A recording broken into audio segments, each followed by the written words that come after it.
doorbell at Jimmy's house. Now when you come to my house, my doorbell sounds like this. Hey, welcome to the People's Weekly on People's Radio United. I'm Tim Best Buzz. I'm here with Nolan Hack, Canadian Glenn, Cedric. I don't know your last name, man. I won't use it because you're probably just Cedric. But welcome back, and Steve Shagwell's in here too. So how are you guys doing? Good. How are all of you? Satisfactory. Okay. Doing all right. I'm tired. Thursday and Friday became my work a whole crap load of hours in 2 days, a week days. So I don't usually sleep, and I got off work at 10, and I stayed up to do this show. So yay! This is the perfect time to let off some steam. Yep. Yeah. So I'm just lost. I'm tired. Somebody say something. So what do we? America's still very, very ridiculous and bigoted. We have a former prisoner running for Senate. Granted, she shouldn't have been in prison, Miss Chelsea Manning. We got Sheriff Joe to talk about, and the deportations by Trump. So, as always, plenty to discuss. And I think Chelsea is the first topic at hand. That was awesome, Nolan. I needed this.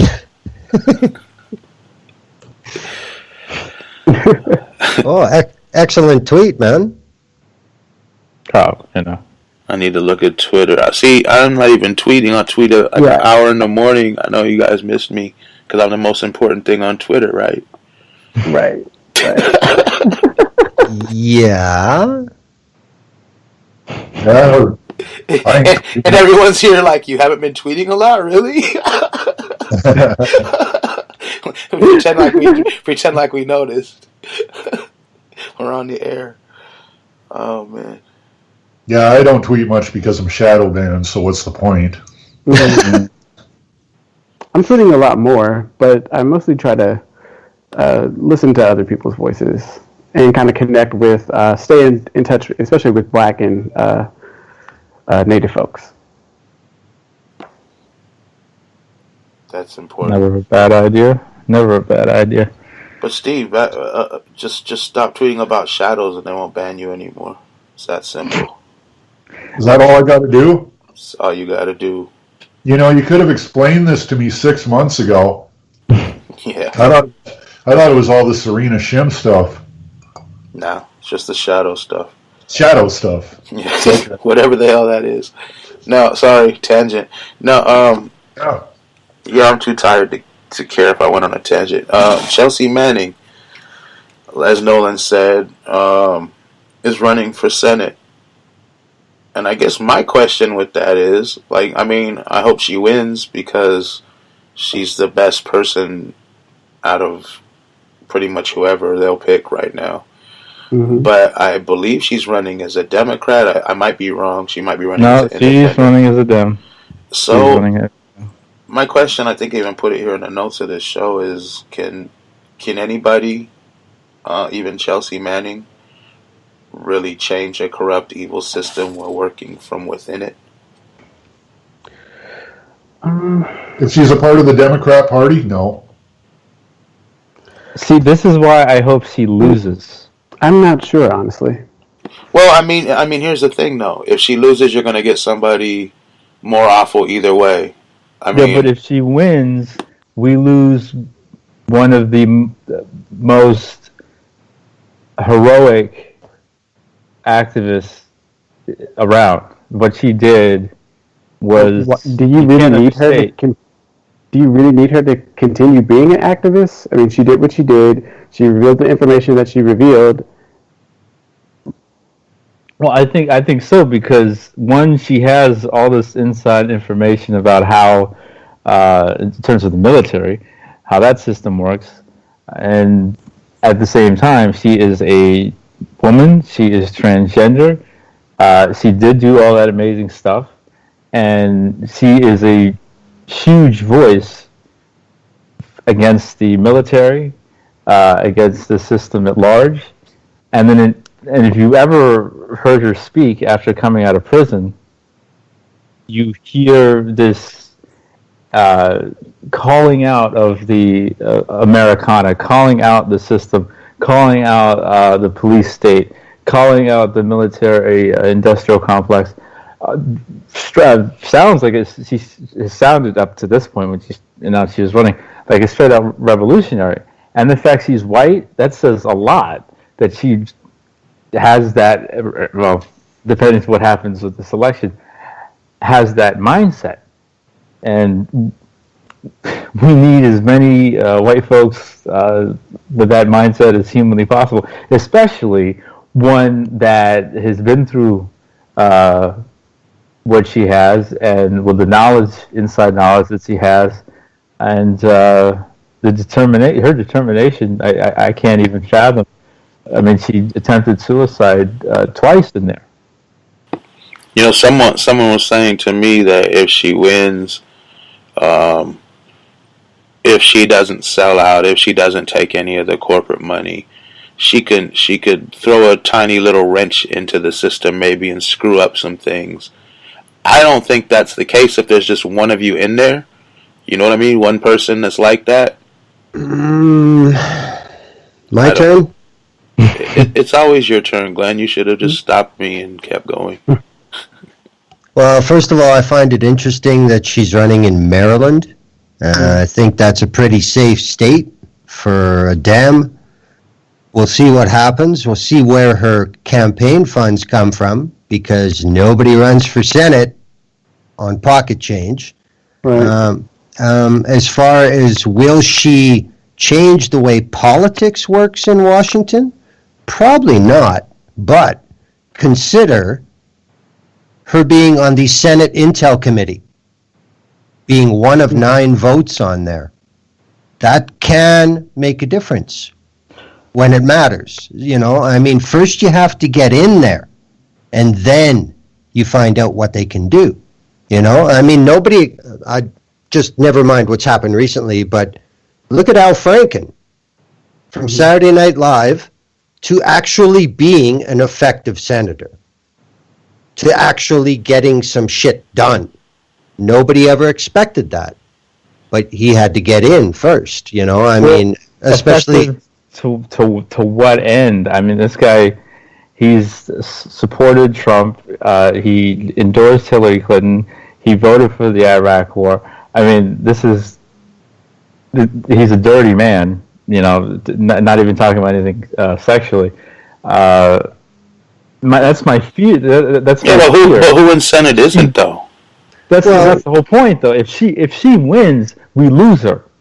It's over. I don't think that it's a question of like losing her, because I don't necessarily think that we had her. Like, I understand like she's an activist, but she was willing to join the military, and a lot to poor people and like people of who come from like a minority background join the military. Like, some people just need to eat. Like, I'm not saying that necessarily means that she can't stand for something genuine, but she had already joined the military. Like, I have a lot of friends who came out of the military, and like they'll tell you a lot. They'll be really candid with you, but like from what I understand, like unless you get to those top tier levels, you don't really know a whole lot of stuff. So I don't know how valuable I mean, I don't know what rank she got. So I was just trying to kind of like address like she might have insider information. She might, but I don't know if. Well, if it would be something you could really tapes and release. She had to have some kind of information, inside information. Well, yeah, she was there. She was there recording that, right? Yeah. I don't know if she has any information outside of what she saw or like what she witnessed outside of that event. I thought she meant insider information just in terms of just. Well, she made a dump to WikiLeaks, I think, didn't she? Yeah, it was the classified documents. Almost 750,000 classified documents. It's 750,000 classified or unclassified, but sensitive military and diplomatic documents. I mean, it's a huge. But she was never going to be in a data. position. She's never going to be in a position to like release probably that much information again. Well, no, of course not. She won't. Even without the Senate run, like she's gotten out of prison, like she's not going to be able to do that again. Of course not. But I mean, whoa. What? Go ahead, Steve. Whoa. What were you going to say, Steve? I was going to say, I heard 2 points brought up about her that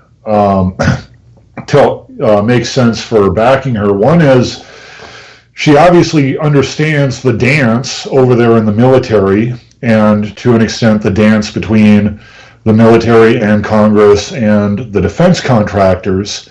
Yes. And I guarantee plenty of those congressmen probably would rather not make some of the decisions they're making, but they are under so much pressure from the defense contractors. The defense contractors really have Washington locked down, and they have a whole playbook of dirty tricks. She might know what they are.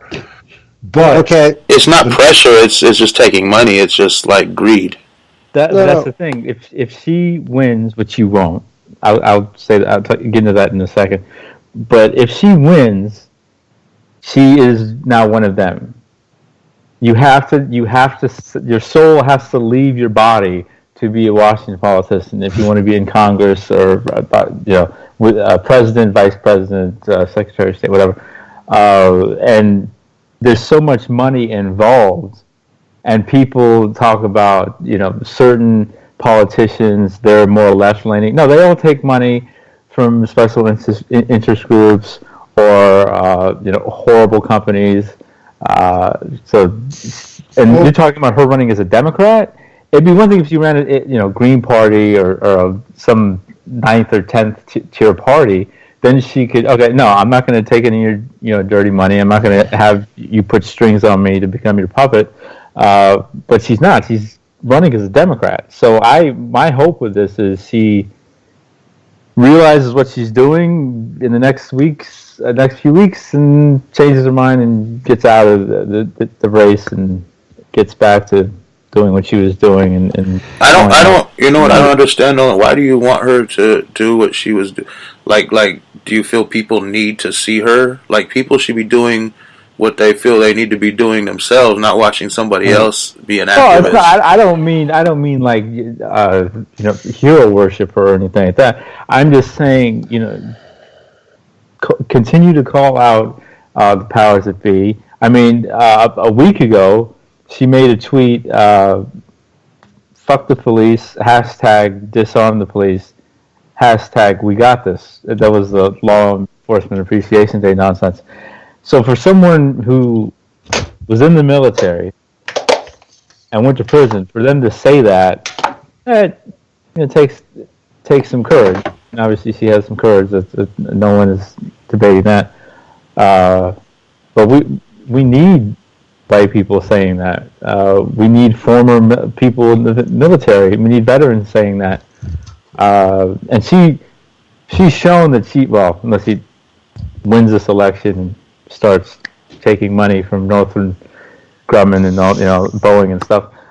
She's shown that she is away from the military. She's against the military, against that complex, against the decision making that gets us into militarized situations. There's an activist that I've been following, and he's been sharing. I cannot remember what the scale is called, but he's been sharing like this thread repeatedly that basically just like has like this sliding scale, and it like basically just shows how ideas go from like ridiculous to like the mainstream to like radical to, and I can't remember his handle, so if I could, I would try to give him credit for that. But I've been thinking about that a lot lately, and I don't know, outside of art, I don't know how you slide the scale if you don't move the system or try to move the system.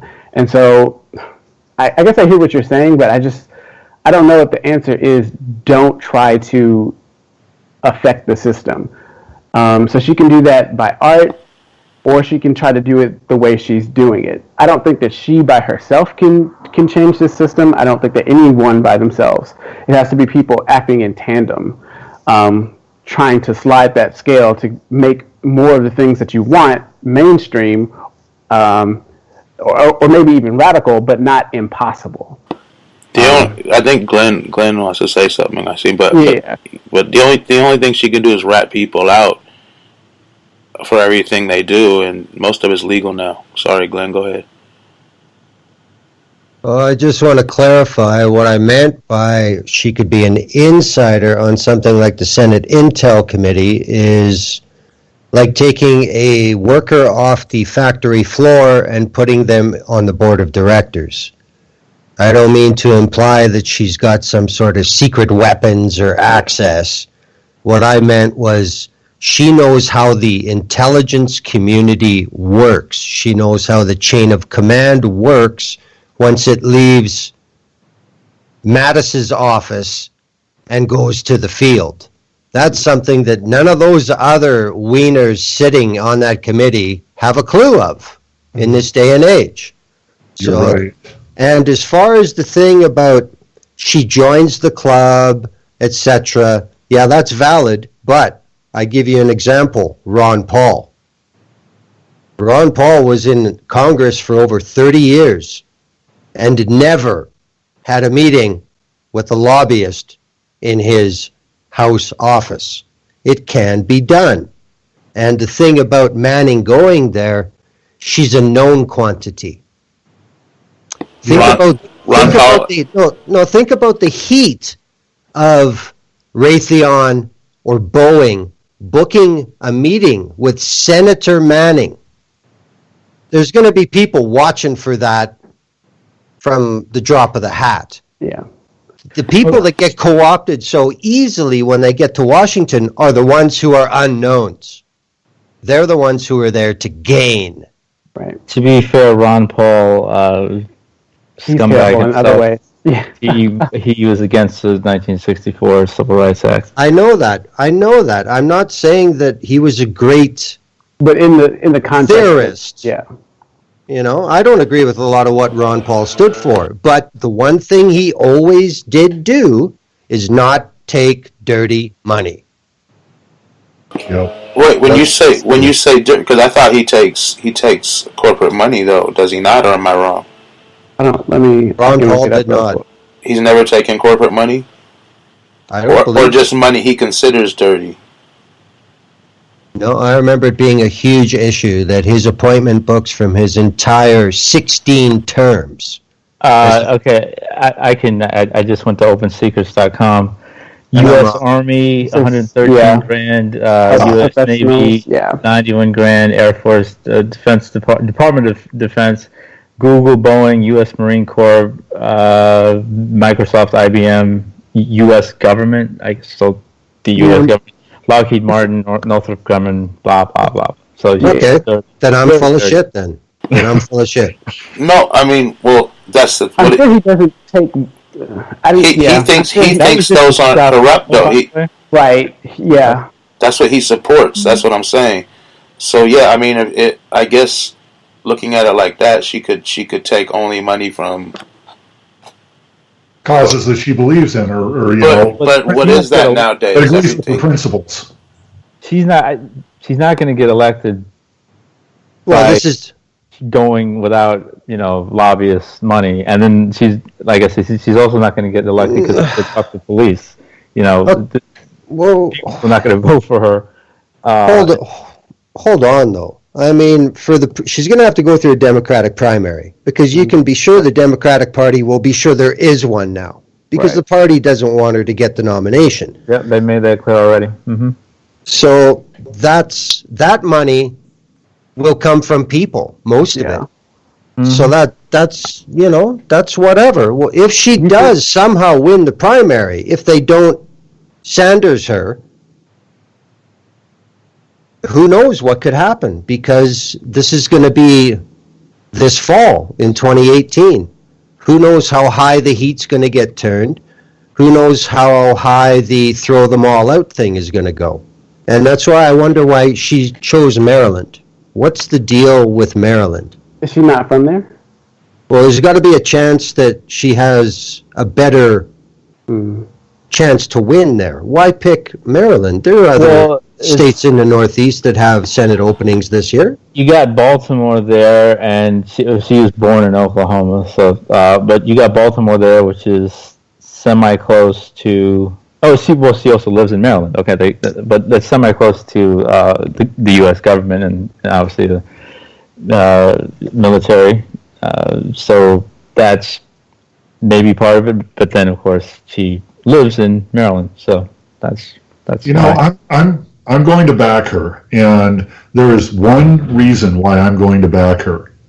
I'm going to back her because she is trans, and I've been watching what is going on with the shit that's getting passed. I mean, doctors don't have to treat gay people.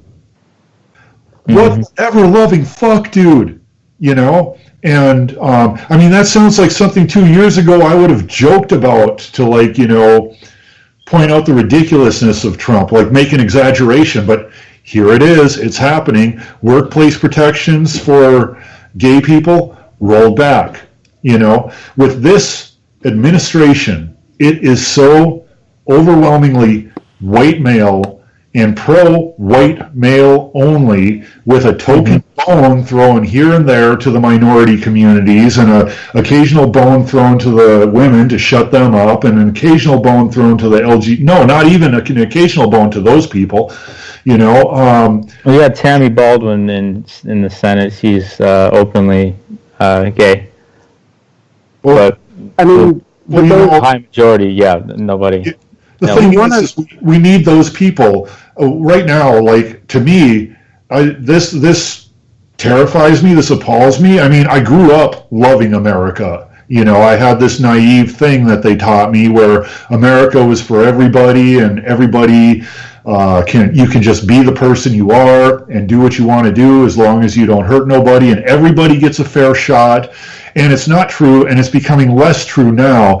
And maybe it's just because I grew up and, like, learning that wasn't the case burned so bad that this is so important to me. But I'm, like, right now ready to throw my support behind anybody, female, trans, female, gay, trans, minority, just to like stop this fucking white patriarchy push. Yeah, but the thing is, when are people? Well, I think the ideal situation would be so that our ideas, or people who, even if they don't contain every single one of the ideas, that they contain enough of them so that when they get to a position of power, they can like reach some kind of critical mass where there can be some kind of like genuine change. Like one gay person in Congress is not going to be able to do much. Like one black person or like one Hispanic person, like you can have like a caucus of us, and we might be able to, you know, play theater and make important press announcements, but until you reach a critical mass where you can bring those ideas or your ideas into the mainstream, like you're still operating within the same thing. It's always going to favor one group of ideas, white patriarchal ideas, over everything else. Yes, we need to normalize diversity to counter the normalizing of hate and marginalization that's going on. But Steve, you can't do that though. I mean, logically, think about it. You can't just pick people based on what they are. That means Hillary Clinton, you would have supported her because she was a woman, according to what you just said. But she's an evil, horrible person. Doesn't matter if she's a woman. But Chelsea Manning, though, I mean, I support Chelsea Manning. My problem here is I don't support the system. I don't have any faith, any belief, any hope in this current system as the way it is. And even if it changes a little, it's still a fucked up system. I don't think most black people have any faith in the system, but it's like, what do you... Okay, so like in the Revolutionary War, more black people fought for the British than fought for the American cause. They Yeah. fought for them, the British, not because the British were more moral, but because the British at that time were willing to recognize their rights to humanity and end slavery if they would have won. In the Civil War, black people fought for the North, again, like not because they believed in the North. There's actually a great quote from a black soldier that says, "We care nothing about the Union." Like, they're trying to do whatever they can to basically alter or move their situation. They certainly didn't get everything that they were promised after, but it's like, I don't think that someone necessarily joining a cause or like working within something means that they are a part of it or that they approve of it. They're just trying to do what they can do in that moment, I guess, until they can bring about the change that they really want. Yeah, that's true. But at the same, I mean, like I said, Hillary Clinton, a woman, horrible person. You know, Obama, a black dude, horrible person. You have But they what? came from the system to fill the system. Chelsea Manning doesn't. Yeah, Well, she was this is the system, though. Technically, maybe not the political system. this is gonna show us who she really is. Yep. You know, if she gets elected, we'll find out in time who she really is, and I hope she is who we think she is. If in a normal world, I would want her to win so badly. But this is not a normal world. This is a country that's had a native vice president. This country's had Have we? Charles Curtis under Herbert Hoover. Oh, that gripping administration of Herbert Hoover. We had a black president just now. We have had a women Secretary of State, and we now have a gay senator. We have tons of gay Congress and senators, don't we? Only one I think we gay have, like, senator. I don't know if we have any. No, we have at least 20 or 30. You have to look at all the Republicans that say family values. Oh, well, they may not be gay. They could just be queer and not necessarily. I don't know. Yeah, that's a whole other. Yeah, we were about to get into. But they're in there. Oh. Well, hey guys, I have to bail. Something came up, so you guys have a great rest of the show, and I'll be back. I should be back next week unless I have to work. All right. See you, Dave. You have a good. All right, take care, everyone. You too. But my point was these boxes that people say that need to be checked so the government and who's running it can be more fair to everybody else and to everybody, every group of people in the country, and even out the government, even out Congress. But we have plenty of people of color in Congress. When I say plenty, we have some. Well, if you count non-black folks, we there's definitely more than a few. But we have. It should be a better representation. I won't deny that. But we have had more than a few people of color in high-ranking positions. This reminds me of the argument with the cops. Like, well, if we have more black cops, then we'll have less death by cops. Cops won't kill as many black people and people of color. Well, we found out that's not true. In some cases, it's actually worse because you find the black cop overcompensating.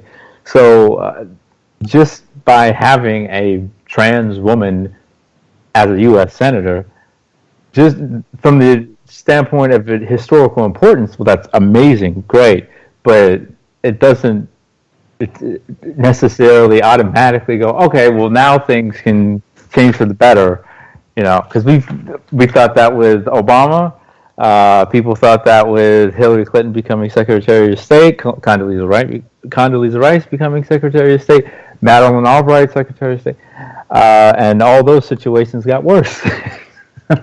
So there are two senators and 28 voting representatives in the Congressional Hispanic Caucus.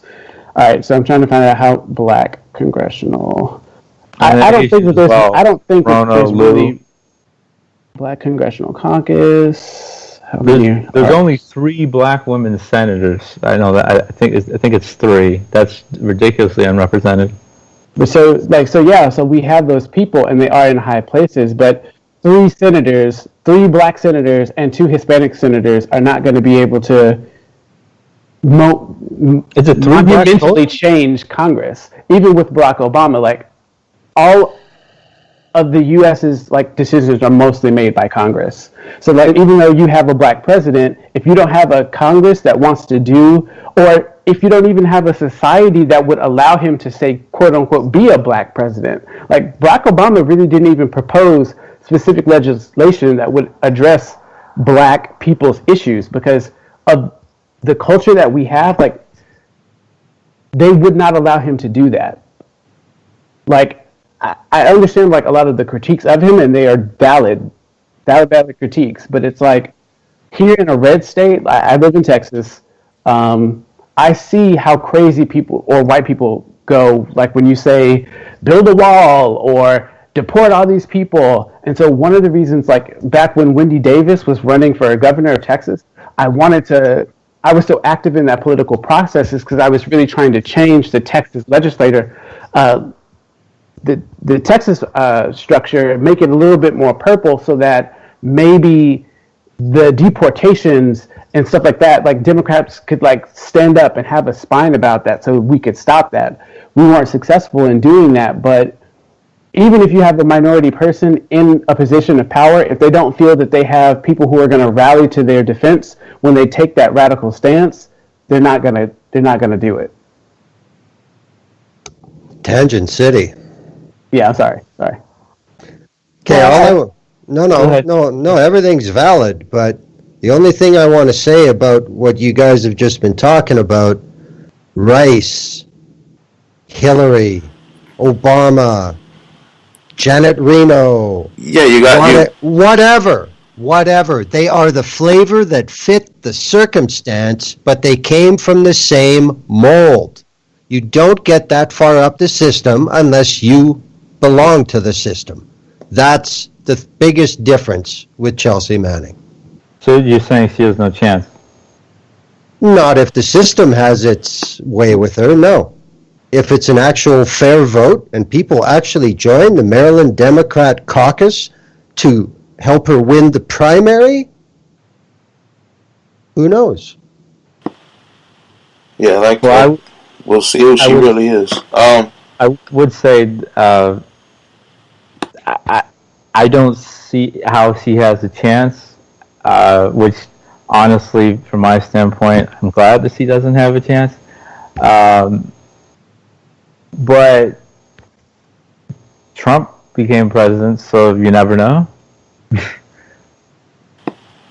Yeah, I don't know if she has a chance or not. Like to me, it doesn't matter either way. I hope Glenn's right, and if she does get in, she's able to make some kind of change for the better.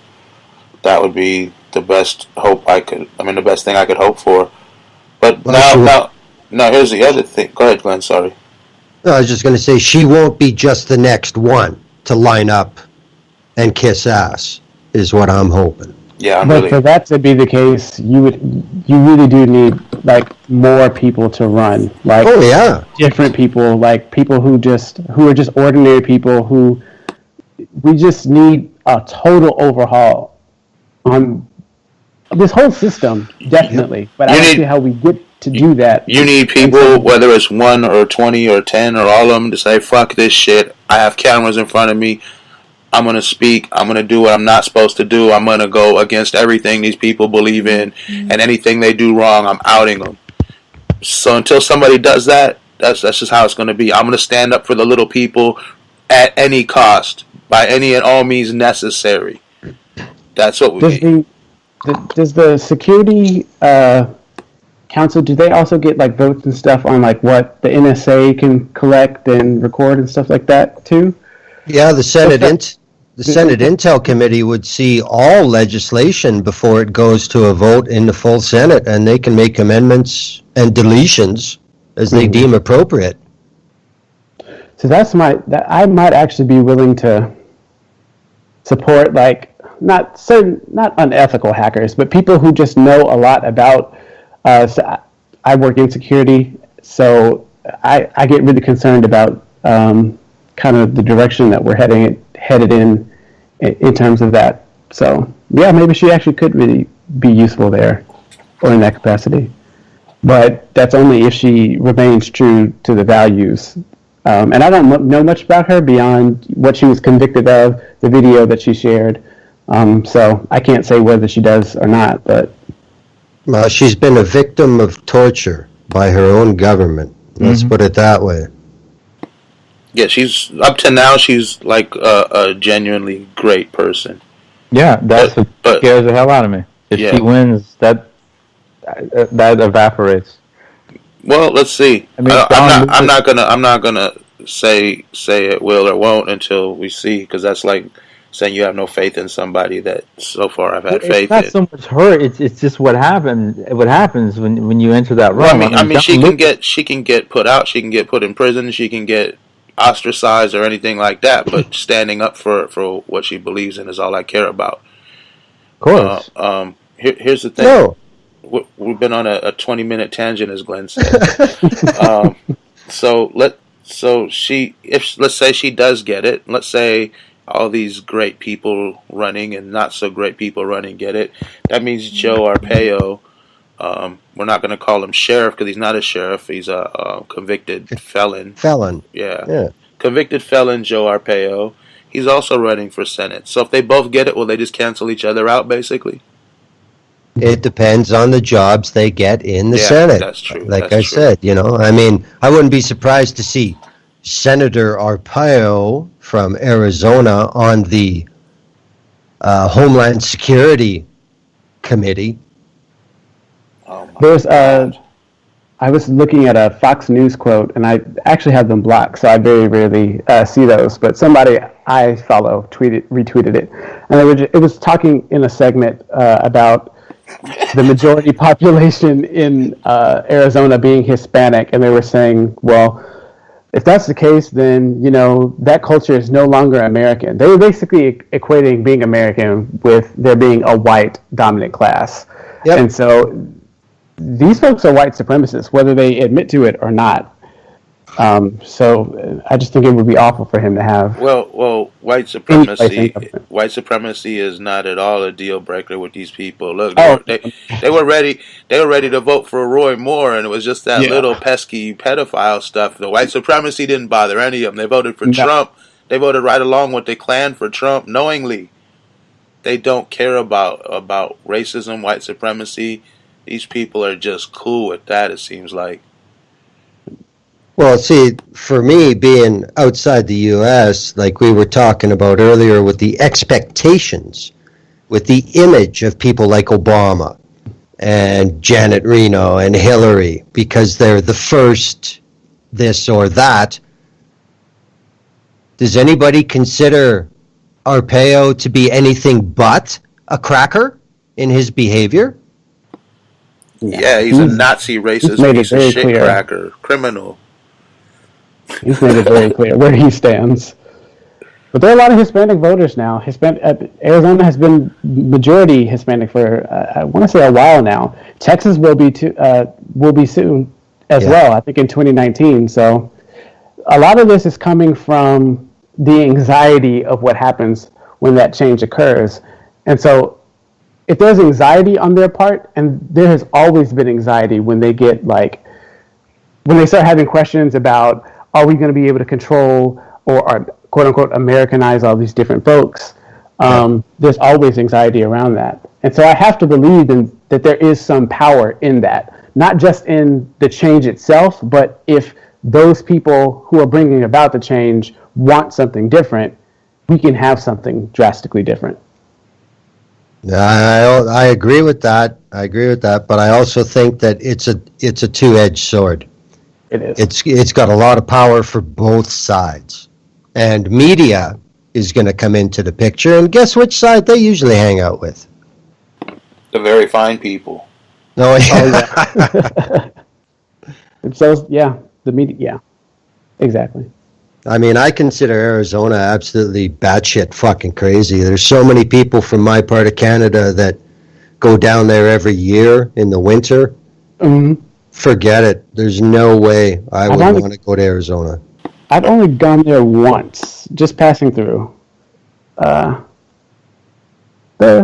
scenery was nice. I don't know much about the people. I only stopped in like one place, so I don't want. Yeah, to it's really, really, really, really right wing. He's 85 years old. And there's a article by the Federalist, which is a I hope he drops dead right now. guy, but I can't argue with that. And the Federalist, which is very racist, very right-leaning, they say his campaign, Joe's campaign, risks another unnecessary Republican Senate loss. So they're saying, oh, no, don't run so we can right. get another Republican in the Senate. And keep in mind, John McCain has been there for about 432 years, and he's about... all of America's founding? Yeah. So they would make a great power couple for white supremacy in the great racist state of Arizona. I love how John McCain, like, I love how he, like, tries to maneuver his image to be, like, this maverick. But he's definitely not. He's definitely a bare minimum type of person. I knew I was happy that he killed the healthcare thing, but I was like, there's going to be another shoe to drop after that, and there definitely was. Mm-hmm. Oh, no good undeed goes unpunished, of course. 60 million people voted to have Sarah Palin as their vice president. Oh, God. Just want to remind everybody of that when he was... And do you know her kid, like, he was in the news because he broke into their house and beat up their dad or something. And she was talking about, like, minority people, about how they need to raise their kids. I was like, well, maybe you should focus on your own family, Miss Palin. They're always hypocritical as hell. It's ridiculous. Yeah, well, think about the last governor of Arizona. Brewer. Brewer, a woman. Mm. So, you can't say, oh, we want... Yeah, I mean, the only good thing about some of these people are that they're not a white male. That's about it. Like, literally, that's about it. But they will do everything a white male will do. Because that's who they're serving. Yeah. If that's your You can't constituency. get elected if you're going to go away from that. Even if you are somebody who doesn't do as much damage to the people, the citizens of the United States, as other politicians, you could be removed, and I mean removed by an assassination. Look at John F. Kennedy. And he was a racist a-hole just like the rest of them. Yeah, But Bernie Sanders, he wasn't even allowed to win the nomination to become the Democratic nominee, and he's racist as hell. But by comparison, he's very left-leaning and a lot less racist than a lot of other Democrats, especially the ones he was running against. But that's the thing that Shapiro. With Sheriff Joe, he'll fit right in. Yeah, that's what I was saying with the little mini tangent. The woman thing threw us back to our previous tangent. But the thing was, it's a racist state, Arizona. But he'll be able to he'll fit right in privately, but then they'll be able to launch into like this more public phase of like avowing white supremacy. Like, they're moving from, we pretend that like this is like this meritocracy and everyone's equal and everyone has their fair shake, even though we know that doesn't play out that way. But they usually have in the past tried to be a little bit more discreet about it, except that, during like native wars and stuff like that. In the modern times, they have tried to be more. I think that's only since the subtle 70s. about it, but they're going to switch into a much more avowed form, like where they're just openly saying it. Well, that's always a technique, though. I mean, when there's a group you want to oppress, you find your Uncle Tom to pass that along, and I think that's exactly why the RNC would love to have Arpaio in D.C., because they can just put him out there and wind him up and tell him what to say. And he's indebted now to the Republicans. Oh, big time. Big time. Especially this new all-white administration. He again fit right in with them. They wanted to use Ben Carson, but he's just too fucking stupid. Yeah. That's amazing. That's book. I can't even call it book smart, because as a surgeon, he's a great surgeon, but there's certain skills that don't do not carry over apparently. Yeah. Mm-hmm. Hey, some people can split an atom and they can't tie their shoes. There you go. You guys are just jealous you don't have a picture of you and Jesus. I have a picture with Biggie Smalls. So, well, that's cool. That takes the cake. Do you have it? Is it a painting? No, I was actually just kidding. I saw this picture of like Biggie Smalls and Jesus on a seesaw, and it was just funny. You reminded me of it. I'm sorry. I hope Jesus was on the down. Well, yeah.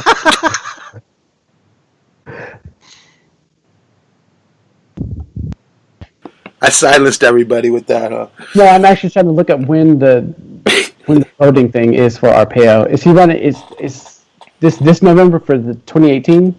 Yeah, 2018. He's running for senator or the House? Probably senator. The Senate. Yeah, Senate. All right. Yeah, I don't think it's going to be. Yeah, and even with what Trump said like a few days ago, or maybe it was a Trump official. They were talking about. Why do we let people from those shithole countries here? We need more people from Norway. Like, the U.S.'s immigration policy has always been against certain types of, people based on, where they come from, the color of their skin. But I took note of that as well, of just like this more brash form of racism. Yeah, I don't discriminate against Norwegians. They're suffering in their country and they're dying to come here. Right. With their health care and family leave. That's funny in itself, because one, it's so cold over there, so you think, why would anybody ever live there? But I don't see many Norwegians around the United States. I don't know if I've ever met one. Well, I'm sure I've met one, but I bet you guys in the U.S. haven't seen all the press on the backlash that we have in Canada. There's quite a few reporters from Reuters, and BBC has a good report on it.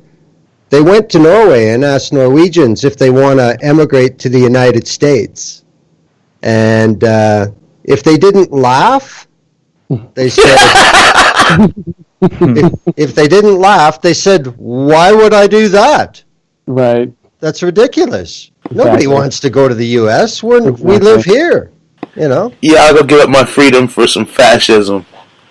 Get shot by a cop. That's what I want to do. Oh, yeah. I mean, I'm sure like the only thing that appeals to them is like the warmer climate somewhat. No.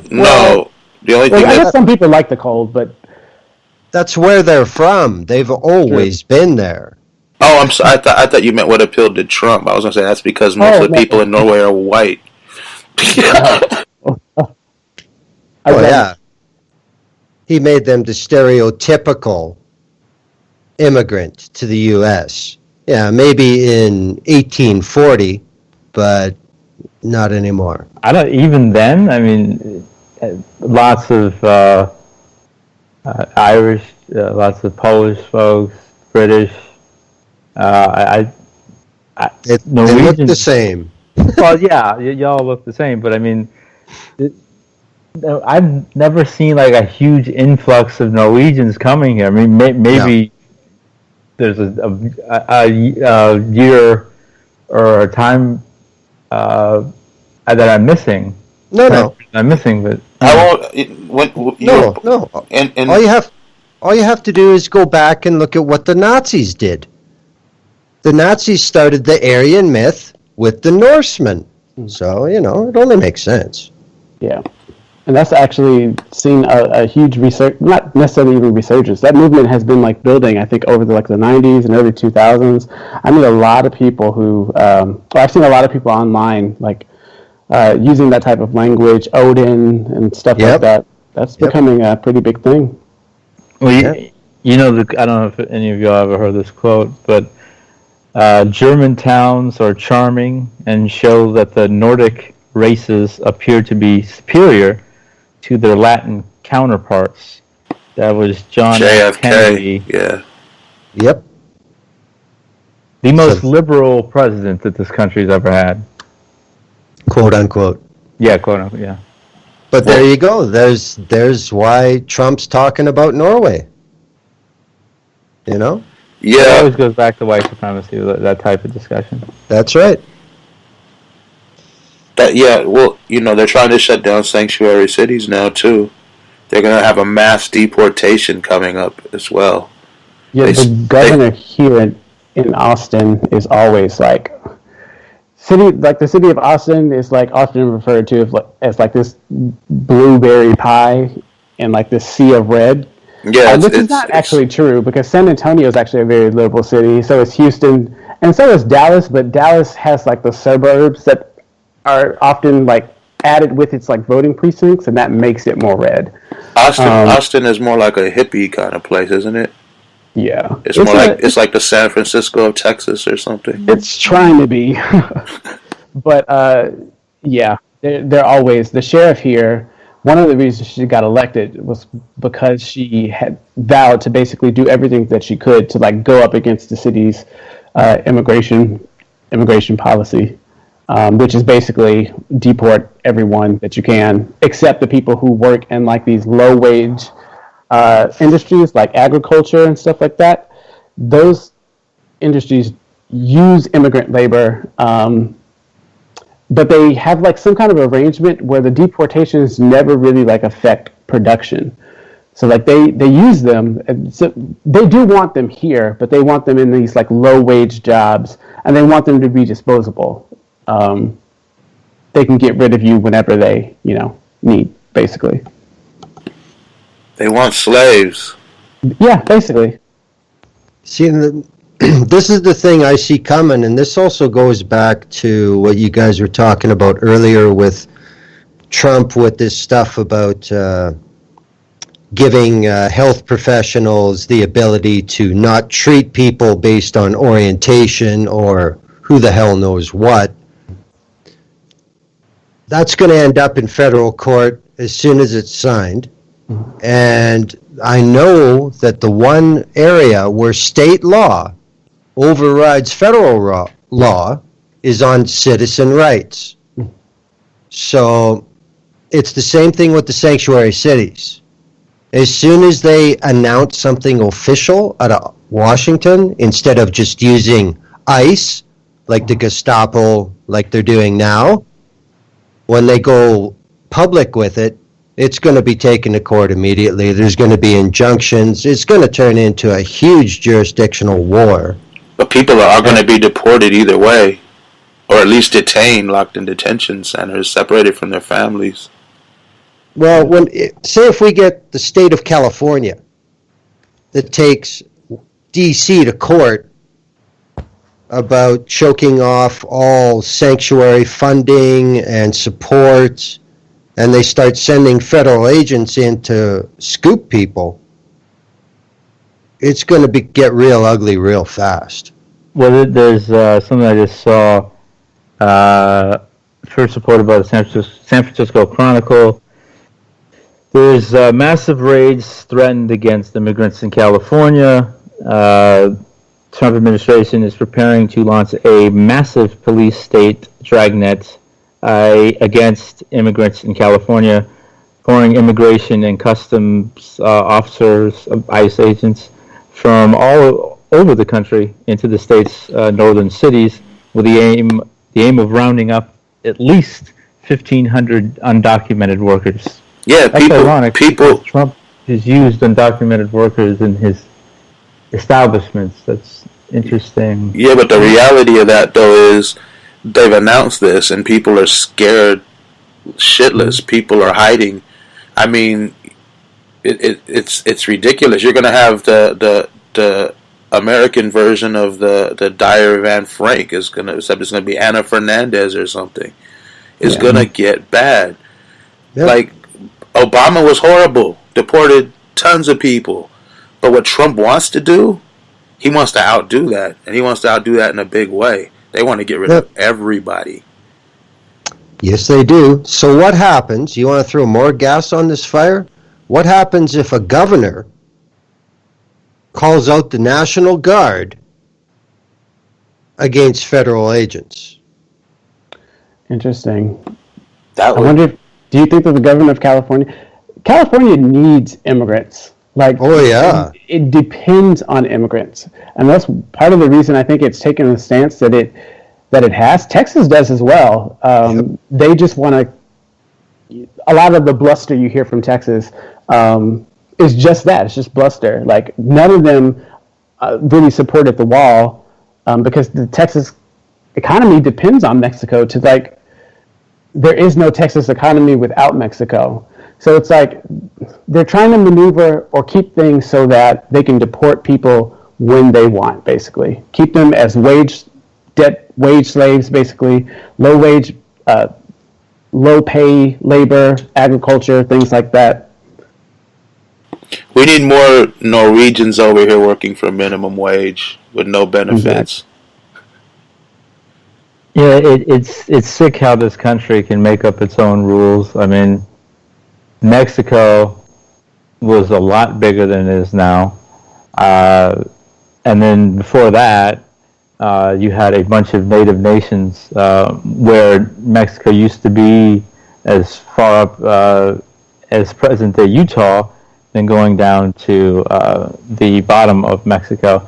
And, of course, Spanish, other white folks, invading and destroying their native civilizations, pillaging, raping, and killing. And then then America comes and steals Mexico. And yet Americans have the goal to go, get out of our country. Go back to where you came from. I mean, it's just, American hypocrisy is unmatched. You won't find hypocrisy on this level anywhere else in the world. It's just astounding. I don't know about unmatched. I kind of think all Western nations are pretty hypocritical, just maybe in different areas. Like, France is super hypocritical about what it says in terms of like what it does in North Africa.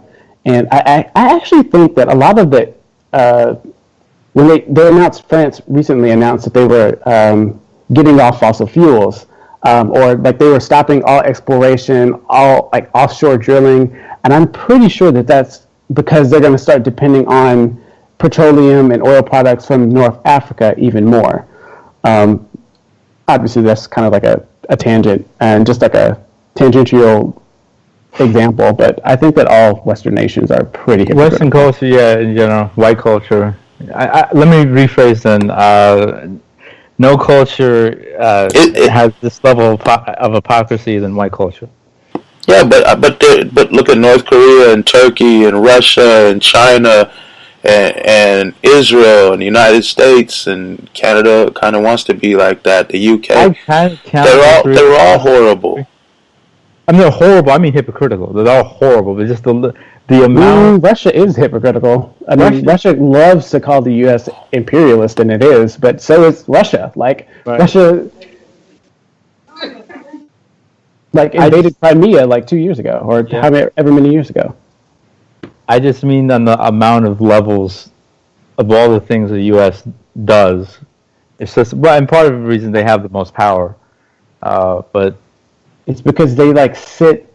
It's the geography of this continent, really. Like, it's like the U.S. like does so many fucked up things to so many people because it can just reach them because we have like two oceans on the side of us. There are very few countries that are like facing two different oceans.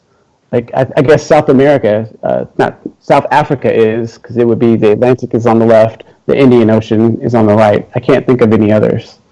Canada faces 3. Oh yeah, technically the Arctic, the Pacific, and yeah, there aren't too many. I mean, Russia has the Pacific, but then it's like this giant landmass. I was reading some Russian history the other day, and they were talking about Russia is basically primary geographical challenge was basically to move as far inland as they could on the Eurasian landmass to obtain like geographic depth, and that was pretty much the only defense they could have against like all the Western powers to the east. I guess that's just apropos to say that's maybe why they behave the way they do towards Crimea and toward these other places. I'm always interested more in like what makes a power like act the way it does, because theoretically you should be then able to change it or communicate with them more effectively. But It's called human nature. I admit that I don't know how to make the U.S. stop doing a lot of what it does. If anyone knew that, they would already stop. Trust me. If I knew if I knew it, I would have had the wrench in the system long ago. But the thing is, I'm thinking something right now, just listening to everybody talk. Is it possible that now, in their minds, it's a good time, as far as money-wise, it's a good time to start just deporting people because we're going to start automating jobs anyway? We don't need them anymore. We have our new slaves that we don't have to pay all the time. I think that's part of it. I think that might be, yeah. I was thinking about that the other day, like what's going to happen when all of these things, all these jobs are automated. Yeah, we're not going to go on a President, tangent onto that. Who makes the robots who talk about the automated things? You still need workers for that. Yeah, we're talking about immigration though. I know, but Okay. I'm saying, so maybe they could still, some of them can stay because you need workers for that to build the. Well, companies want cheap labor. That's why they use sweatshops, and that's why they want to maximize their profits at all costs. Fuck everybody. It's all about the money. Well, see, this is what my show this Wednesday was on. I talked about NAFTA. And Trump's making this big shit show that NAFTA is such a bad deal. Yeah. And the U.S. has always been getting screwed. Well, there are studies that say, those millions of job losses since 94 when NAFTA came in to now. Some studies say 85% of those job losses would have happened anyway. Yeah. Because of offshoring and automation. So it's already been going on for a long time. The American worker better look over their shoulder because there's a microchip controlled machine coming to do their job. I've been trying to be pretty proactive and like taking that message, particularly in the Black community, because I kind of feared that there would be like this temptation to side with people who are trying to blame immigrants for like jobs being lost, and things have been so bad in this community for so long, and it's just like most of those jobs were not going to stick around much longer anyway. People need to understand that, like, and then with this new wave of automation, like people really underestimate like that we really are on the verge of like driverless cars, and like so then there'll be driverless trucks, and like trucking is like one of the few jobs that you can make 50, 60, maybe 70K and not have like any kind of degree. So like what's going to happen when those trucks are driving themselves? Oh, it's already underway. There are a few experimental pieces of highway already around the world. Austin is one of the cities. I see those like little. I used to see those little Google cars around my neighborhood all the time. They're just driving themselves basically. They've been testing them out here. It's already here. Like, Yeah, it's going to be hard, if you get rid of all the immigrants, who are they going to blame? Are people going to start going and bashing computers and bashing stores No, that have, vending machines and stuff basically serving your food?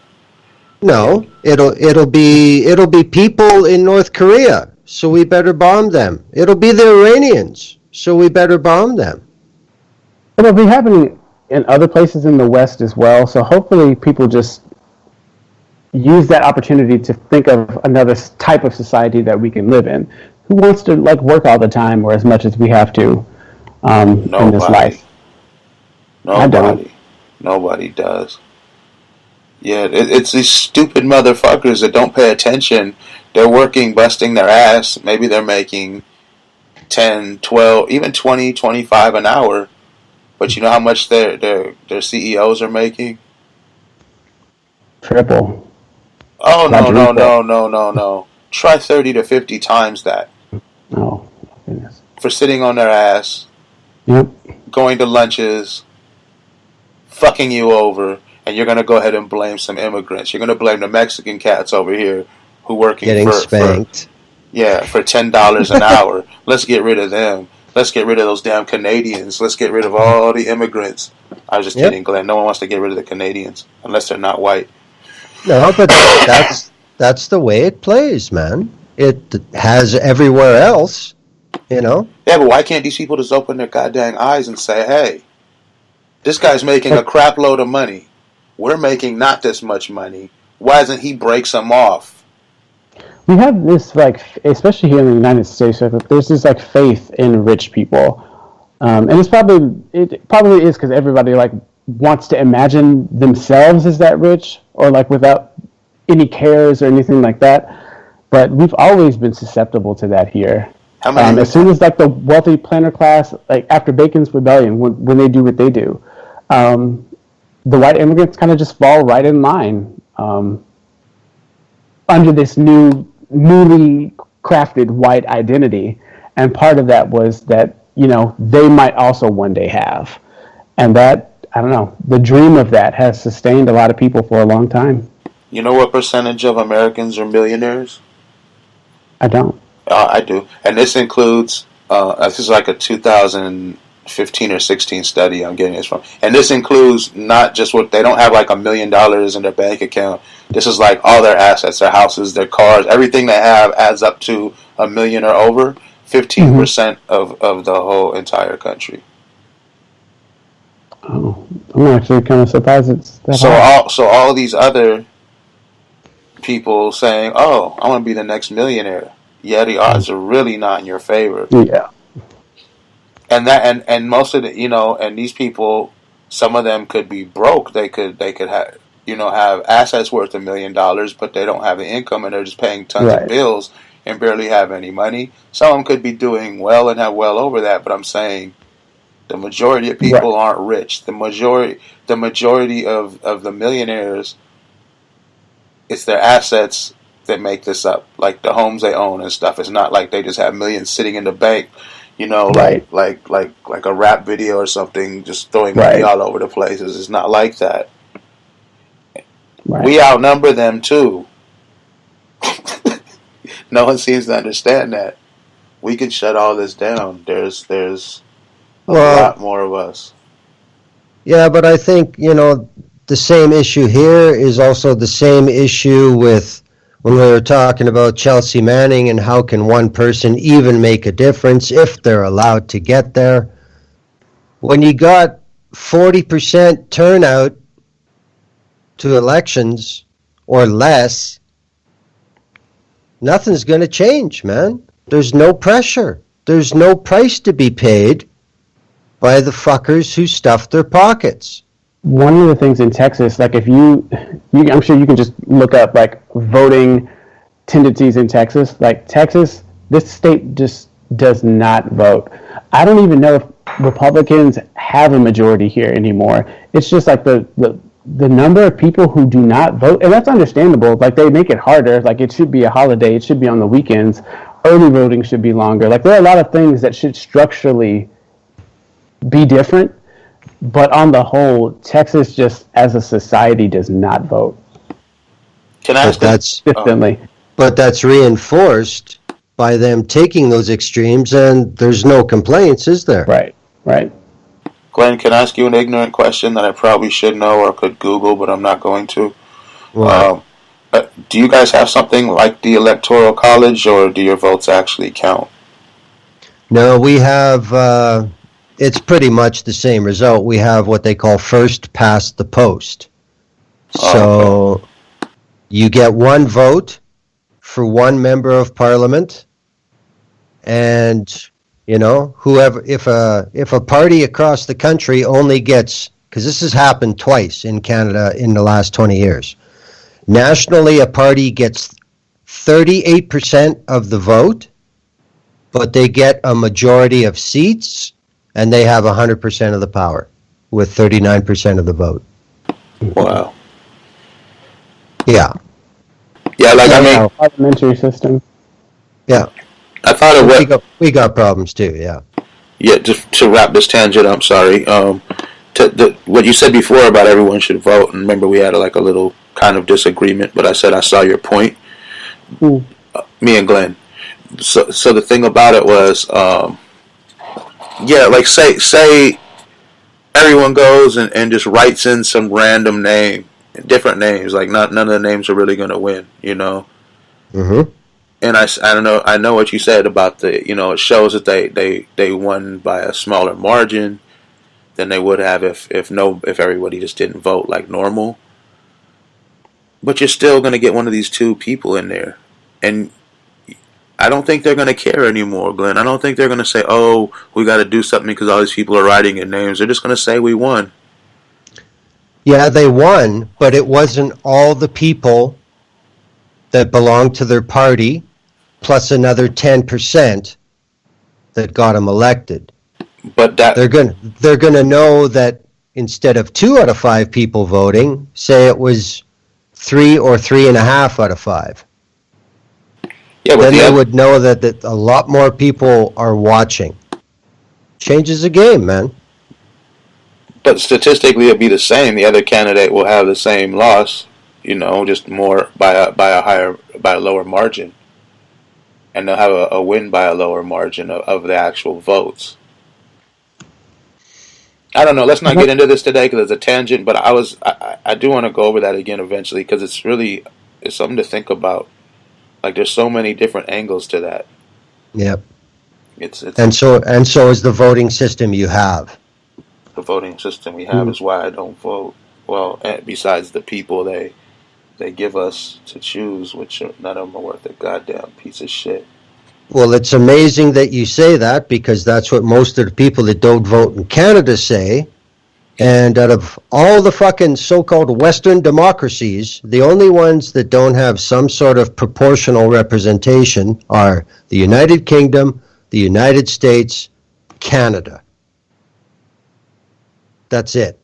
We're the only ones that still vote like it's rich guys only 1800s. Yeah.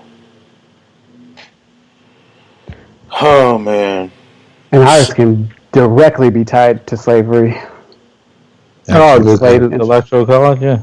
Class supremacy all the way. Okay, you said that tangent's over. What's the next?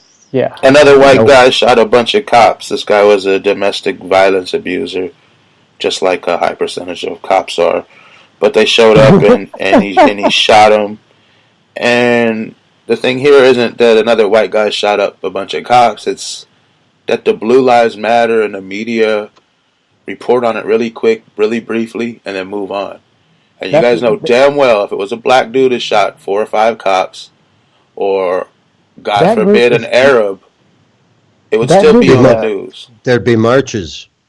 Blue Lives Matter is it's a front. Like it's a political front because there were a lot of different things. There was actually a report that was talking about just like the health of officers, about like how they don't sleep, and about this percentage is more likely to shoot someone if they do this, and they never reported on it. Like, you think you would report on like things that impact the health if you're actually standing up for that class of people.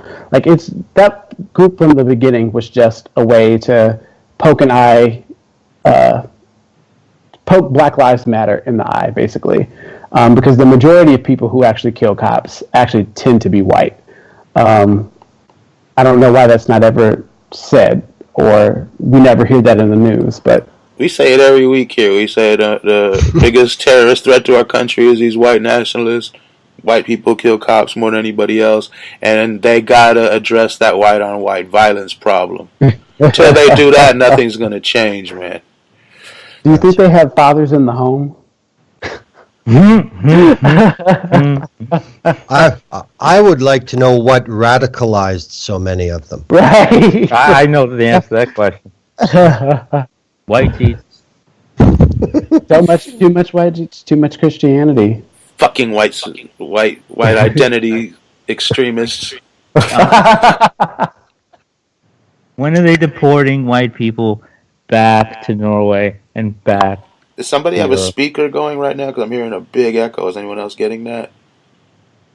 I don't. Other than FBI infiltration? I don't Oh know. yeah. They don't care about us. We don't have enough listeners. Right. But when we do, They listen to Glenn's show Wednesday night.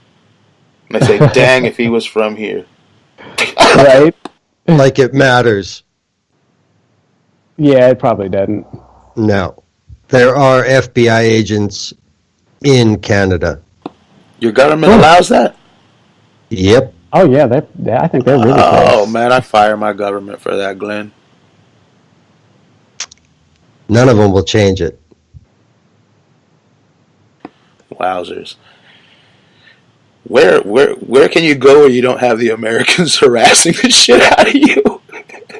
North Korea. There you go. Oh, not anymore. Right?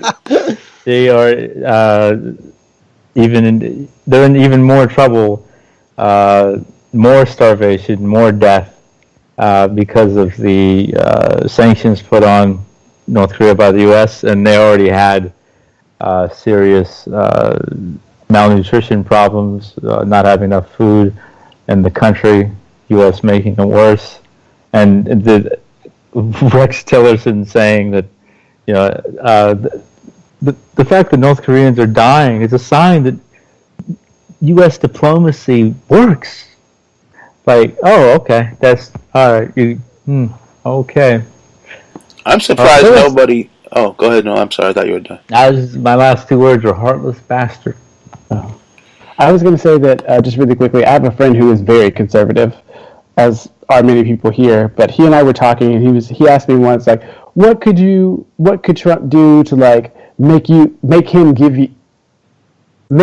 him a chance? Basically, he's always talking about how liberals or just people who think more like us won't even give them a chance. And I was like, if he would have gone maybe like to North Korea and or South Korea and advised them make peace, because that was an early problem in his administration, in his tenure as president. That issue came up pretty early. So when he was over in China, when he was the Chinese president came here, I was like, if I could see some signs that maybe he would advise them to make peace, that wouldn't necessarily make me think he was not racist, but I would maybe think that he was serious about bringing some type of change to that situation.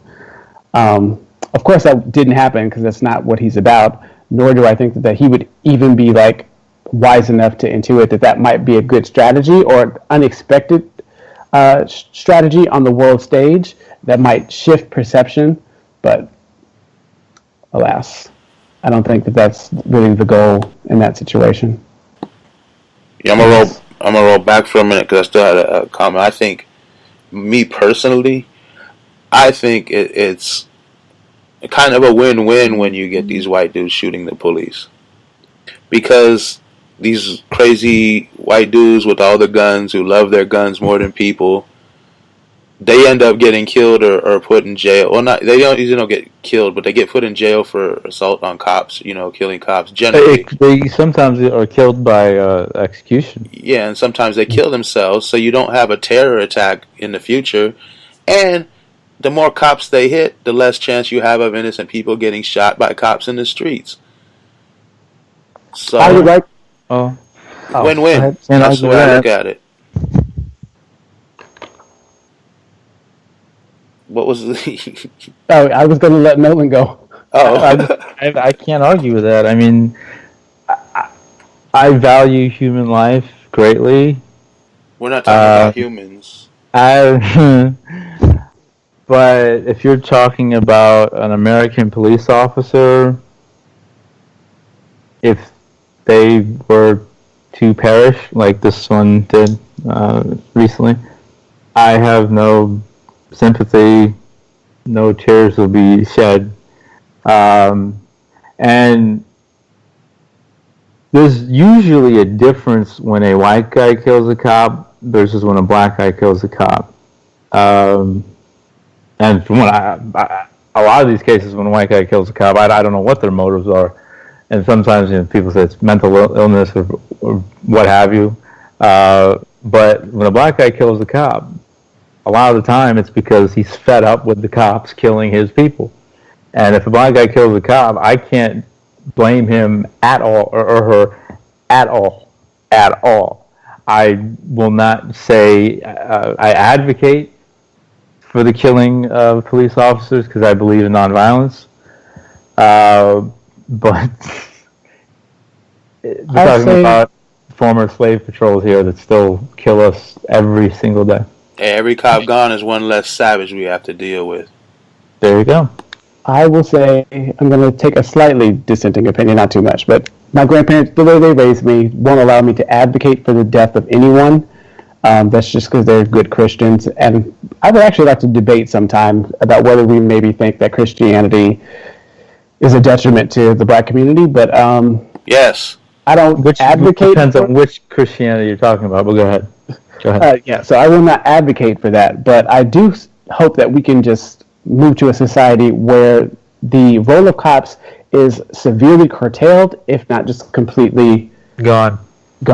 They have to go. I don't think that, I don't know that it's wise to have a class of people do as much as cops do. They're trying to handle traffic. They go to you in all types of emergency. They're trying to freaking solve murders. I feel like that's too much for anyone. And I know that there are like different levels of cops, and they don't all just handle the same thing. Yeah. But part of the reason that I feel that we do have so much police violence is because we're asking way too much from people who maybe have like a high school education. There's an IQ quota if you're a police officer in the United States. So you're not going to find a smart cop. There are no smart cops. And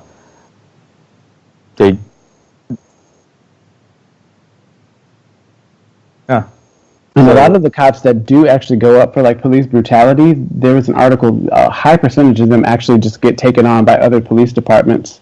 Mm-hmm. Well, I would say this, that on this land, before white people got here, there were no cops. And obviously we're talking a bunch of centuries before, but it's a lot more harmony, a lot more working together, a lot more understanding. And you talk about crime rates then versus now, it's not even worth talking about. I would push for an updated version of that. Now, obviously, like you said, Derek, you're talking about using technology to find somebody's DNA when someone is killed. Rape kits. You name it. Cyber hacking. You name it. So it obviously that would have to be updated if that was the way we went in a post-American world. Yeah, but those are detectives and stuff. Those aren't the cops you're gonna generally deal with on the street, pulling you over, and you know what I mean. Mm-hmm. You might get them sometimes on like gang nights or whatever, but generally it's not. You're gonna run into the grunts. Yeah, I mean there are smart people who work in law enforcement. There also needs to be anytime a cop kills anyone, there needs to be an impartial investigation. They should also not have access. There should be an independent body, either statewide or I don't know how we would need to do it. That they're not the only people who have access to that footage, because that was the big thing about cameras or like police cams. everybody was going up for that, like thinking that was just going to solve the problem. But as we see, like, it doesn't solve the problem for people who have a vested interest maybe in not telling you the whole truth to have access over that footage. Like, we've seen many examples of them turning it off or thinking that it's off. So yeah, just wanted to make that point. That's another reason why What is that? didn't have any police officers, because their motives after one of their motives is to harm people of color, but one of their motives after they do that is to hide the evidence, doctor the evidence, and put people in prison or jail that shouldn't be there. So there's so many layers to law enforcement, including the FBI, the CIA, and the NSA. So they got to go. They got to go. The police reform. I mean, I've said 100 million times.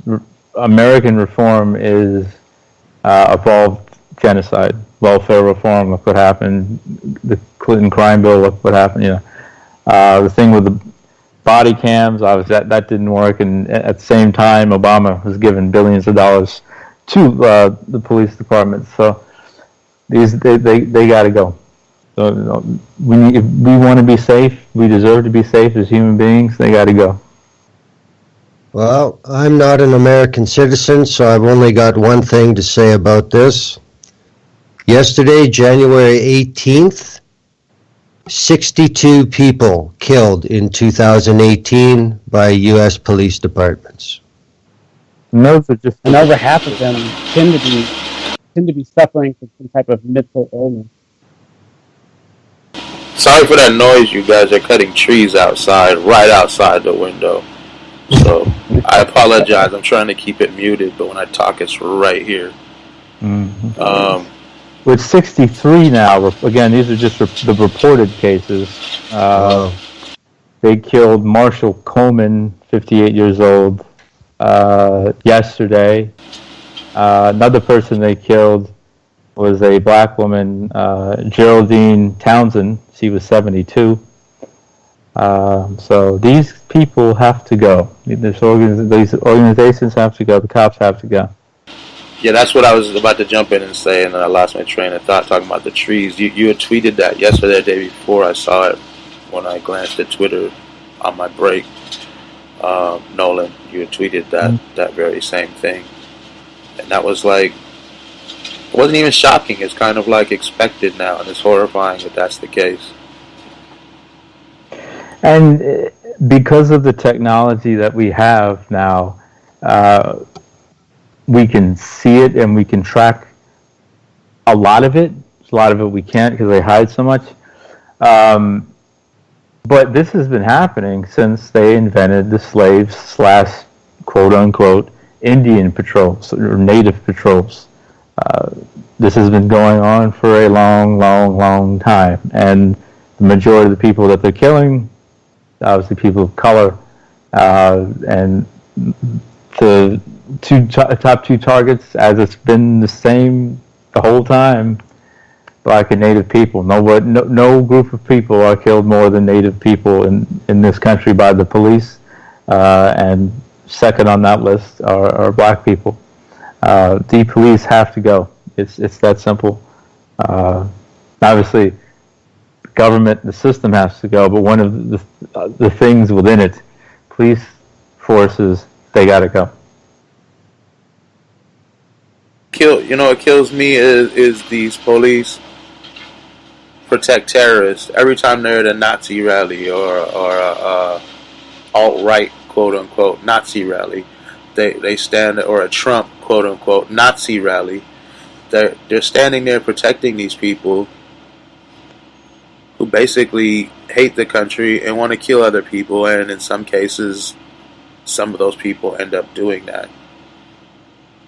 I hate the police.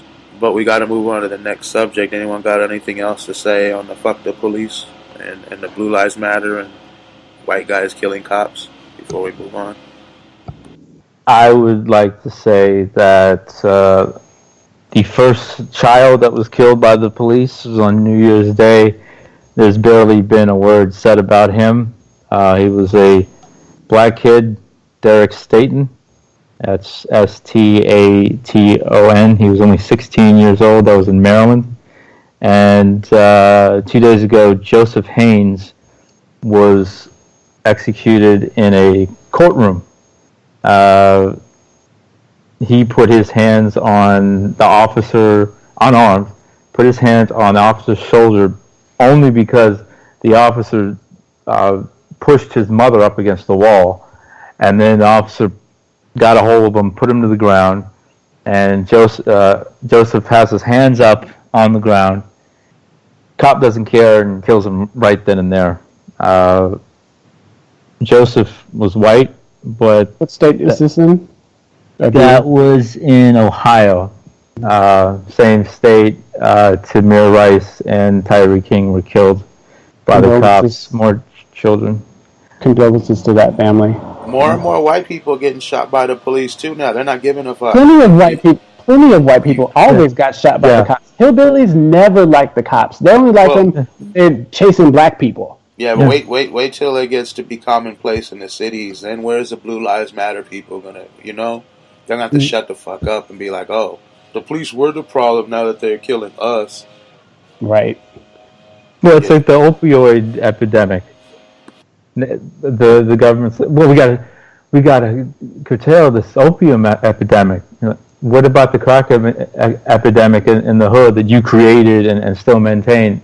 No word, nothing about that. Not going to talk about that. It's always been like that.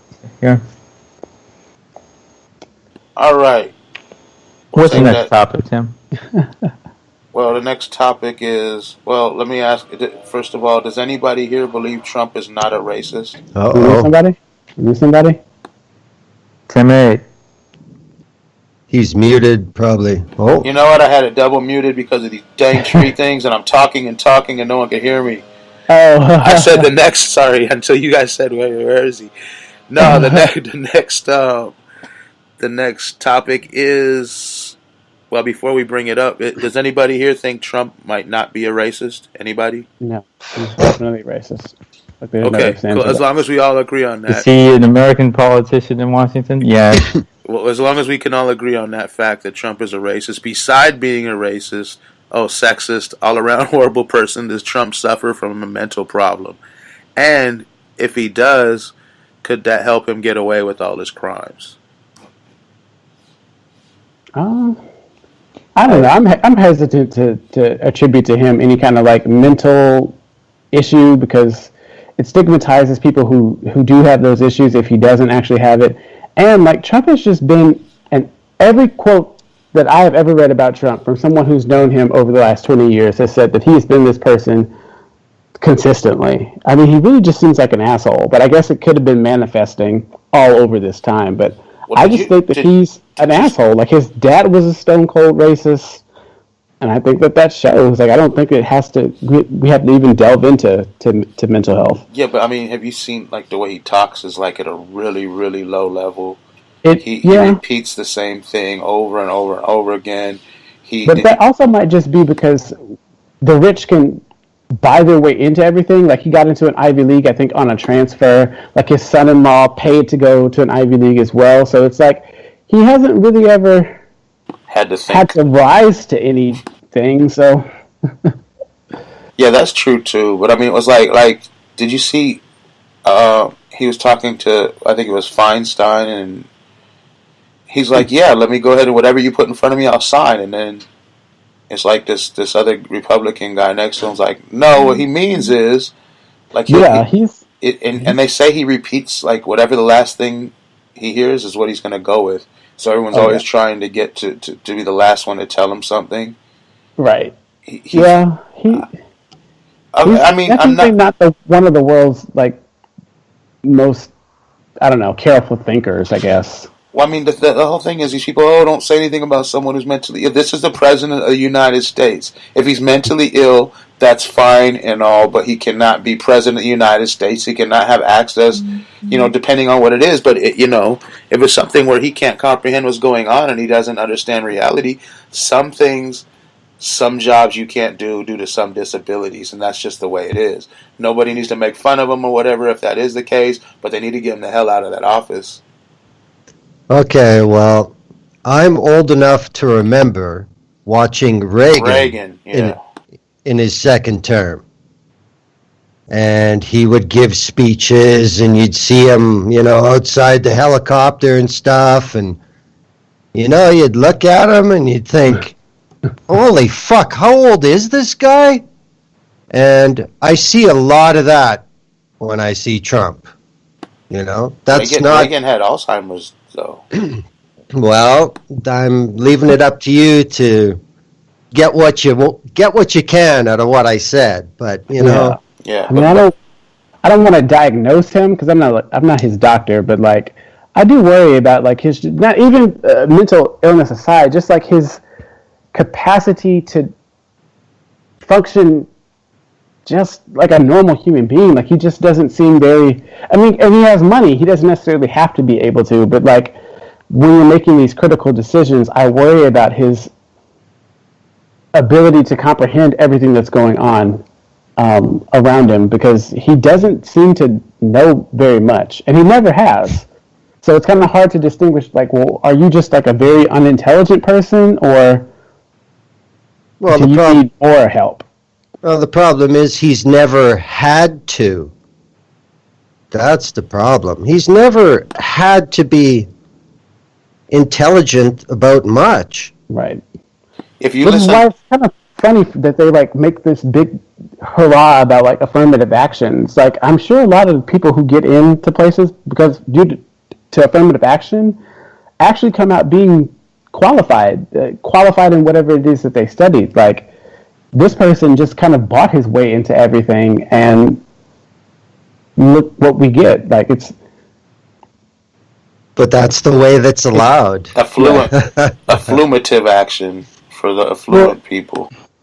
I'm someone who suffers from mental illness. I have severe depression and anxiety. There are certain mental illnesses you can be in a job, including the President of the United States, of jobs of a high-ranking status, or to require a certain amount of intelligence, experience, whatever. Obviously, there are others like Dementia. Dementia. Reagan. Yeah, that's a different story. But the whole talk of mental illness in general with Trump, I mean, one, it is disrespectful to people who have mental illnesses, and at the same time, we should be focusing on the drone strikes that he's putting out in the Middle East. We should be focusing on the mass deportations. We should be focusing on his connections to so many different criminal organizations or outlets. What he's done, just rousing up the racists in the United States. I say the overt racists, the open and outwardly proud racists. But I called this a distraction, as so many distractions, like the Stormy Daniels thing. But at the same time, to just put that tag on him, stamp his forehead as insane. Does insane. Like I have dyslexia, and I've struggled with it. It took me a long time to learn like what my learning style was. So I do understand like there are plenty of things that you can overcome and still act in a capacity like that. But I do think that it is legitimate to ask whether the person who's leading any nation like has the capacity to do that job. Like, not just even like on an intellectual level, like on an emotional level. Like, I worry about his ability to even like empathize with people, people who don't look just like him or come from the circumstances that he has. Like, I worry about his ability to even comprehend things that certain people go through, and that's why he emotionally racist and narcissistic. That's just racist. category. Yeah, that has nothing to do with mental illness. Well, it can also play into mental illness because you have like a dissociative, like he might. I see. It can intensify with the mental illness. Right. You know what? I mean, go ahead, Glenn. Sorry. Well, I mean, if you have a clinical sociopath who's the president of the United States, yeah, I'd say it's going to affect his decision process. Sure. Yeah, they need to stay at being cops. And I'm not calling him that, but it's just like it. No, but I'm saying it's the possibility is there. Maybe, yeah. And I think it's different. Even say anything if it was like, would anyone around him like actually alert anyone? Like if it was the case. Well, I think that's the difference. Asking the question versus just tagging him. Yeah. Okay, he has mental problems. He's unstable. He's a cuckoo for Cocoa Puffs. That's what I take issue with. Now, putting the question on the table. Okay, yeah, I could agree with you there. He is the president of the United States. So this country hasn't recovered from Reagan. We're still suffering from the shit he did as president. And that had nothing to do with his mental illness, but I'm saying, and his was in the last part of his presidency. This guy's coming in with possibly having the same thing. Well, then you go farther back. Someone like Andrew Jackson, he was a sociopath, and he got 2 terms. So the question, I'll agree that with the behavior that he has, okay, we can put the question on the table, but just tagging him with saying he has mental illness and mental problems, I'm not with that. Well, here's the other part. Let's say he does or doesn't. Let's say he doesn't. Let's say that, and let's say the indictments go through and Trump gets charged with something. Do you think he can say, have doctors say he's mentally ill? He didn't know what he was doing. Well, then he would have to step down as president. Oh, well, it's better than going to prison. Yeah. Well, first, he's not going to prison. There was always like almost no chance that he was going to go to prison just because he's wealthy. Like, we so rarely penalize the wealthy in this country. They're the biggest criminals. Hey, guys, Mubarak didn't go to prison. So you think Trump's going to go to prison? No. I don't, honestly. I think that maybe somebody will go maybe for like campaign finance or money laundering, somebody maybe high up. But my biggest thing with the trial and with that investigation was that I hoped it changed public opinion more than came out with some kind of punitive result for him. And that's the way Washington really works. Yeah. You guys know what I wanted. Had a chance to try to get him impeached, which is supposed to be what the resistance is there for. And a lot of Dems voted no, we want to keep him around. Well, there's no point in voting for it until you have the votes in the Senate. Or the House does a trial, right? And then the Senate gets to vote whether you can stay.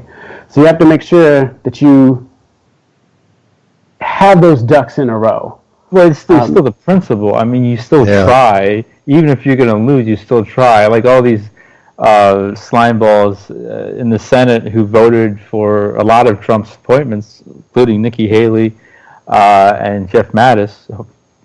One of the guys leading for Trump's impeachment, he's this judge. He's a judge and a senator. I don't know how that works, but he's actually from Houston. He's this black guy in Houston. And one of the reasons he can do that is because his district, he'll never be not elected for that district. I think there's some merit in just keeping it in the news and kind of like the politics is kind of theater, is theater actually. So Yeah. I think there is some merit to it, but I don't know if it's actually going to come down and mean anything, especially when if it comes to like criminal charges or something like that. I don't think we've never had a president actually removed from office, but That's what I was. My fantasy was that the feds would finally do their job for once in their whole history. right.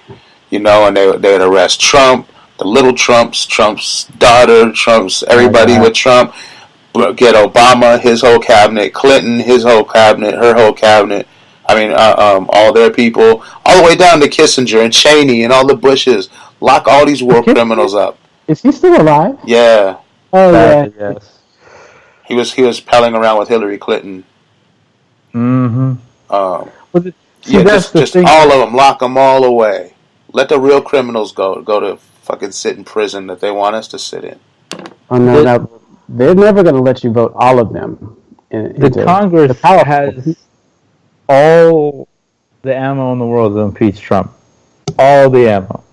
All the Absolutely. war crimes, all the genocide, all the money laundering, the Russia stuff, you name it. There's not, you just go on for days and weeks listing all this stuff. But no, we're gonna, and what they settle on, the few Democrats settled on to try to get him out. Oh yeah, Russia collusion, yeah, that, which Hillary did the same thing to get Bernie out of the freaking Democratic nomination. Not the war crimes, not the genocides. No. Just some white collar stuff, and we're still going to vote. A lot of us are going to vote no to impeach. You know, Well, that's like I've said on this show before, man. It's there in the Constitution. Trump should already be out the door. Yep. But there's no will in Congress. There's And that then guy there's no way you can prepare for that. and that guy who's leading kind of like a charge in Houston, he gets a lot of death threats. And there was something that someone said, if you were to impeach this president, your life would be in danger, people's lives would be in danger. I actually do believe that. Oh, I agree, but whose lives would be in danger?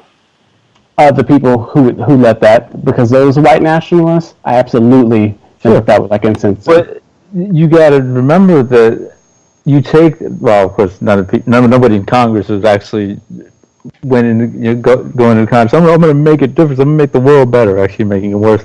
But on the surface, forgetting that for a second, well, you're supposed to be in these positions to take risks and to help the world, make it a better place. That's Obama. There's a lot of black folks who are like, well, I mean, you need to be safe and this, that, and the other thing. And, the Republicans are voting him down. He only do so much. And his family's like, look, don't become the president. Don't take these risks if you're scared. If you're that scared, I should say. I mean, be scared. I mean, you're a human being. But come on. I mean, Trump's killing people every day. It's necessary to step up in a time like this and go, hey, this is not right. He needs to go. Yep. I don't see Republicans doing it. We should have said that about all. Republicans have control of both chambers of Congress. Like, it doesn't really matter right now what Democrats vote. Well, and remember, for the majority of the time, Congress was blue during George W.'s 8 years.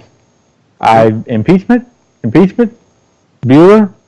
Nope. Oh no, that was what's her name? I can't think right now. She got elected, saying she was going to impeach Trump, and as soon as she got elected, she said impeachment is off the table. I can't think. Pelosi? Of her name. Pelosi. There you go. Oh, she's a slime ball. She's a slime ball. They're all slime balls. None of those people. I guarantee you, if you got it would have to be led by people. But a fervor in the people actually to have him impeached, I guarantee you he would be impeached. Like, if there was the political will there to do it, he would be impeached. But no, you'd have there. You'd have to have some militant people, and you have to have a crap load of them, like millions. Exactly. But real quick though, before we wrap this up, Nolan, I think you said that this Stormy porn star, I don't remember the name, Stormy Daniels was a distraction, and I agree with that. But I think it also shows us if Trump's willing to pay somebody $100 and whatever $1,000 to keep quiet, what do other people have on him? Other countries. Well, that's why Julian Assange and WikiLeaks need to be slapped upside the head. It was great. It was great that they poured all that stuff in the public about Hillary Clinton. It was needed, but the same thing needed and still needs to be done on Trump. He's a self-serving fascist lover, so it's not going to happen. I just believe that no one should be. Everyone can be appreciated for what they do, and it's possible to appreciate someone's previous work. This is just why you shouldn't hold anything or anyone up on too high of a pedestal. Exactly. Everyone is there. Yeah. Of course, but I mean, I'm just saying from a standpoint of morality and doing the right thing.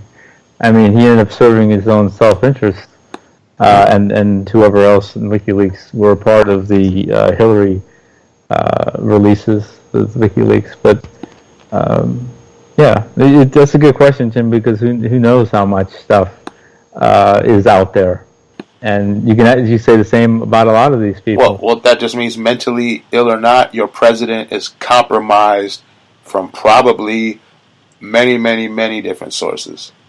Sure, and as far as I've been alive, they all have been. Obama with the pharmaceutical companies, with the big banks, Goldman Sachs. Yeah, that's just taking legal bribes that they made legal. This guy has secrets. Right. He has hookers and prostitutes and cheating on his wives and most likely has a lot of debt. Money laundered. Yeah, like he never shows his tax returns after he promised. There's a reason for all of this. He's got so much dirt on him, and there's so many people probably that have this all over the world. He's just a puppet to whoever is going to call in a favor, I think, at whatever given time they need. The only reason he could possibly have not to want to show his tax returns is because it's probably going to show that he owes Russia a lot of money. Because no one here would lend him money because he doesn't pay his bills.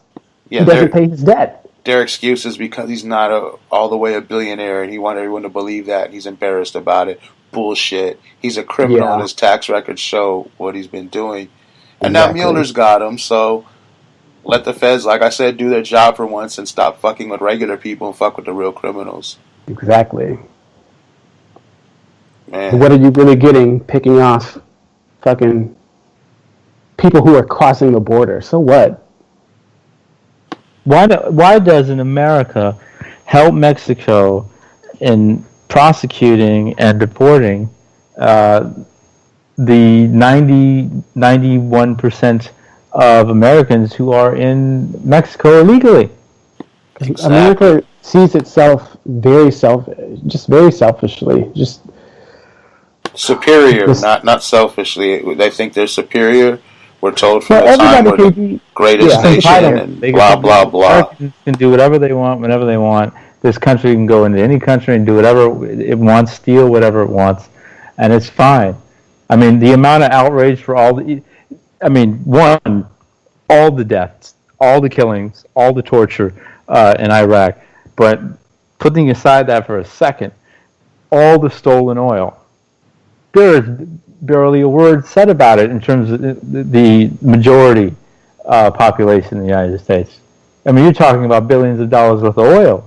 America also keeps what it does in other places very, very quiet. I remember when I first started to trying to look up what it does in Africa or what its strategic interest is, and it's very hush-hush about that type of information. Part of it is ignorance, and then part of it we'd never really get the full extent of what happens.